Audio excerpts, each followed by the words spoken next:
down, right away people grabbed him and said, please stay with us. Because he was strong enough, because he knew God's will.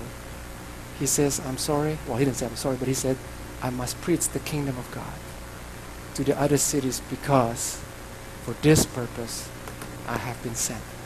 You see? Jesus knew his calling because he spent time, in a sense. He spent the time to be alone with the Father. Therefore, when people began to distract him, in this case with their needs, he was able to say, no, I know there's a lot of needs here, but God told me today I need to go to the next village. Are we spending time with the Father, church? We are very busy people. But are we spending the time? Do we take that moment to be alone with the Father, to be in communion with the Spirit of God, so that we can hear his purpose in our life for that day, for that week, for that month, for that year, so that when there are distractions of people around us, we're able to say, I'm sorry, I really like to help you, but this is not what God has called me to do. I need to do what God called me to do at this time. When you look at the Bible, there are many people who receive their call when they're alone. Accidentally or by purpose, but they were alone. One example possibly is Abraham. God spoke to him many times when he's under the night sky and he's alone. We think about Jacob. First time God really revealed to him was when he was running away from his brother Esau. And he had a dream, and at that place he felt God spoke to him that this is going to be the promised land, and he called it Bethel. We think about Moses, who ran away and he was in the desert shepherding, when finally he had an epiphany, and God appeared to him. We think about Gideon, who was hiding from the enemies, threshing the wheat. He was all alone when an angel of the Lord came and gave him his call. Over and over, people in the Bible, whether it's by accident or by purpose, they were alone. They received their call. Church, we need to spend time with God. We need to spend time alone with him so that we can hear his voice, so that the distractions of people, even though they mean well, we will able to push on and say, this is what God called me to do. Last one is what I want to call human disappointment. In number 2, I said to you that the facts of life is that we will always be opposed and criticized. That's fact of life. Well, another fact of life that I think all of us will agree is that we will always be disappointed. People will always disappoint us. That's just a fact of life. People will hurt us. People will betray us. People will disappoint us by purpose or accidentally. It's just the fact of life. And so, in the life of Jesus, the same thing happened. Actually, many people's life in the Bible, we will see that how disappointment is just part of life. And we need to learn to accept that also. Otherwise, we will not be able to grow. In the case of God, maybe he was disappointed with Adam and Eve. Now, you may say that, well, he's God. I mean, he knows Adam and Eve are going to fail, but how can he be disappointed? Well, God is an emotional being, God. Do you remember when Jesus wept in John 11, verse 35, the shortest verse in the Bible? When Lazarus died, Jesus wept. I mean, that's emotion. And you say, why would he cry? I mean, he's about to raise him from the dead. Is it like a fake cry? He's pretending he's crying? I mean, he knows that in a few moments he's going to raise Lazarus from the dead. But he still wept. He had compassion. So maybe God was disappointed with Adam and Eve, disobeyed him. Eve was disappointed with her own husband. I mean, Adam, in a few moments, he said that, wow, this is the bone of my bone, flesh of my flesh. But when God asked Adam, did you eat the forbidden fruit? Right away, he blamed her. Maybe as a wife, she felt disappointed with the husband. Abel, Esau, and Joseph, they were disappointed with their brothers. Well, Abel was dead, of course. He could not be disappointed. But Esau, he was disappointed with Jacob, who stole his blessing. Think about Joseph. His own flesh and blood, his own brothers tried to kill him, sold him as a slave. He must have been very disappointed. Think about Samson. He deserved it, but still, his own wife, Delilah, deceived him. He must have been disappointed when he was blinded. and probably spend time in jail. Job, he must have been disappointed with his wife, who asked him to curse God and die. His 3 buddies, and maybe he was also disappointed with God.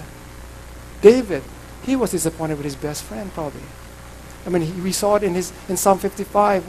We have read this before, but I like to emphasize here, amazing how his word is so, his agony here. For it is not an enemy who reproaches me, then I could bear it.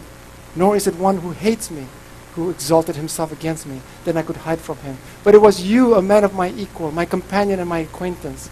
We took sweet counsel together and walked to the house of God in a throng. I believe he was referring to Jonathan. I don't want to explain to you why I believe that, but obviously it's whoever it is someone who is very close to him, someone who is equal to him, someone that he calls a companion, someone who have worshipped together in the house of God, who have turned against him, and he felt the pain. He must have been very disappointed. Uriah was disappointed with his king. I mean, his king slept with his wife. And then when he tried to put it, to pretend it was him who impregnated his wife, the king gave a death order to his commander. So Uriah must have been disappointed with his king, even though he was killed. Martha was disappointed with Jesus. She said it in John 11. If you have been here, my brother would not have died. Jesus probably was disappointed with his disciples. Judas and Peter, who denied him. So betrayal and denial. Paul was disappointed with John Mark.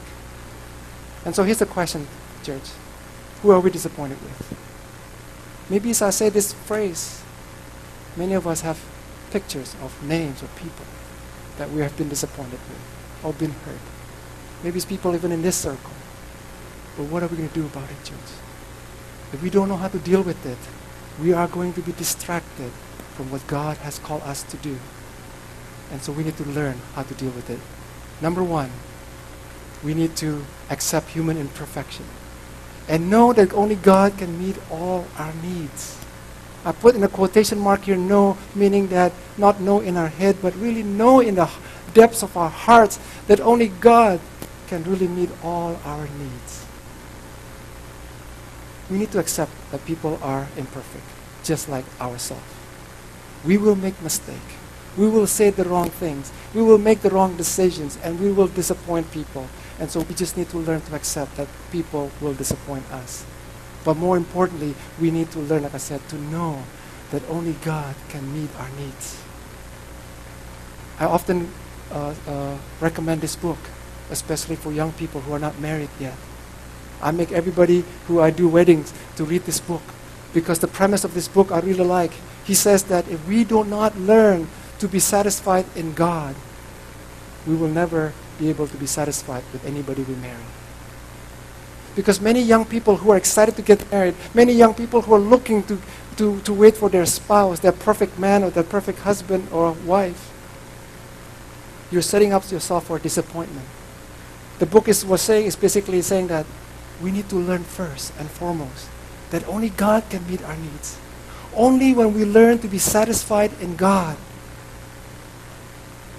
that we are ready to get married.